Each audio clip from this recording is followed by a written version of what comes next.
ದೇಶದೆಲ್ಲೆಡೆ ಅಣ್ಣ ಅಲೆ 7ನೇ ದಿನಕ್ಕೆ ಹಜಾರೆ ಉಪವಾಸ ಜೈ ಹೋ ಅಣ್ಣ.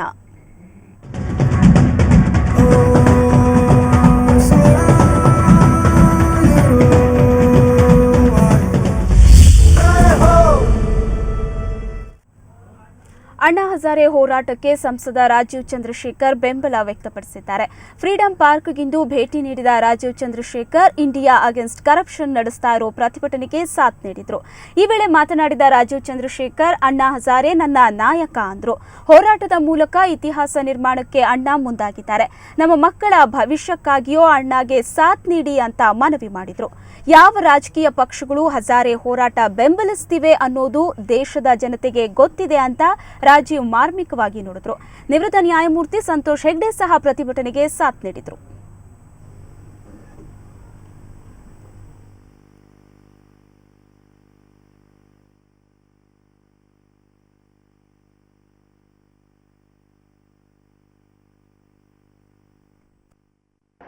I stand by you with whatever I can do.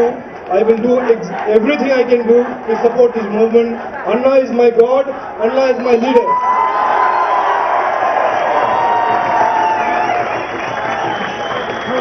And I end by saying again, we are making history. All of you are going to be part of history. And our children will be proud of what we did today and what we did yesterday and what we will do tomorrow. Make them proud because it is for them that we build a better India.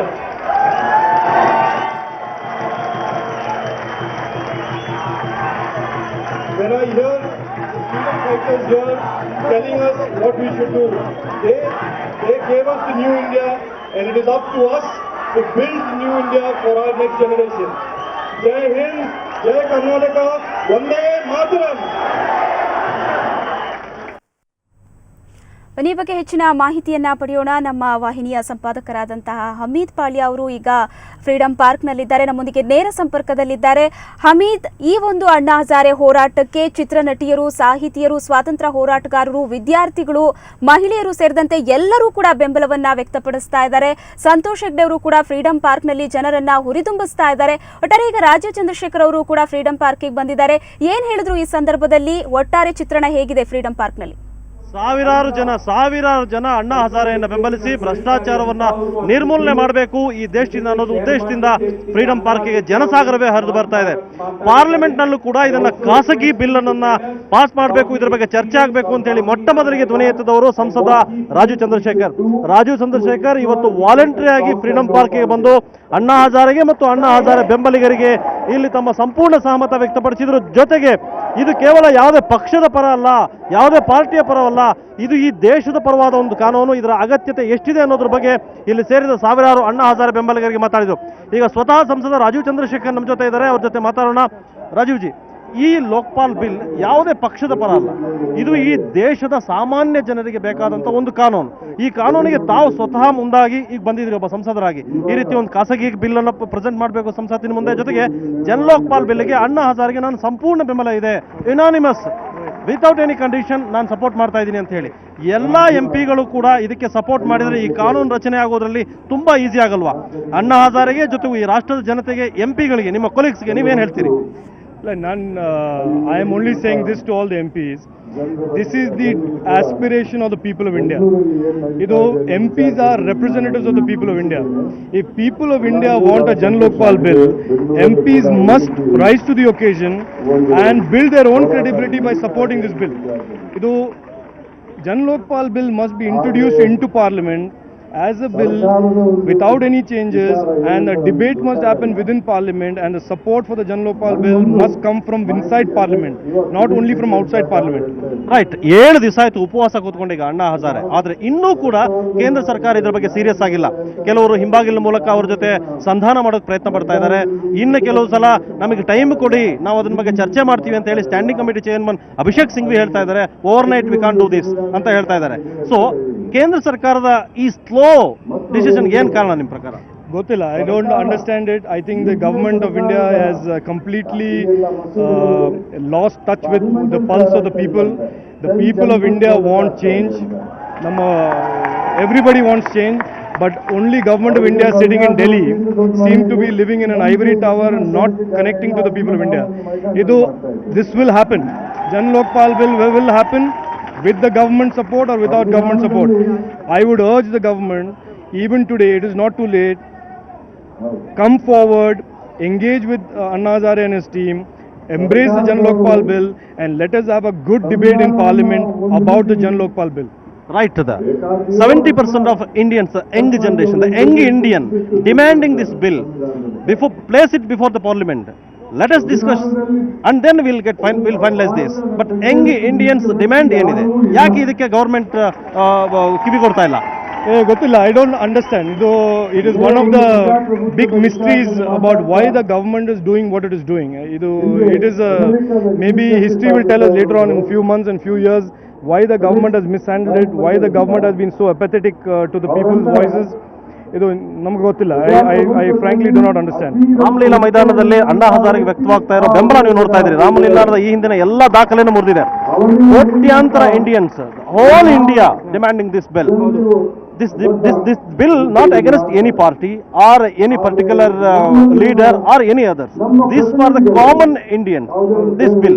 Why the government still delaying this bill? They are not discussing. The PM saying we'll look into this. We are waiting. We are watching this. We are discussing. Why the PM and the Congress government will not? In particular, ಏನು ಯಾಕೆ ಹೇಳ್ತಾ ಇಲ್ಲ ಇನ್ನೂ? I think some politicians, not all politicians, some politicians have underestimated the determination of the people of India. ಒಂದು mistake. They have made a big monumental mistake in underestimating the determination of people. They have assumed that people will come and in a few days they will go away. But the last few days have proved that people are here. They will stay here. They will support Anna Hazare ji till they get the Jan Lokpal bill. ಇಲ್ಲಿ ನಾವು ನೋಡ್ತಾ ಇದ್ದೀರಿ enthusiasm. The whole common people. They are not representing any particular party or particular community. Yes. Jan Lokpal bill is not. It is for Hindus, Christians, Sikhs, everybody in India. There is no political. That is why this is a movement which is unprecedented in independent India. It's non-violent. It is apolitical. And it covers everybody from Indian society.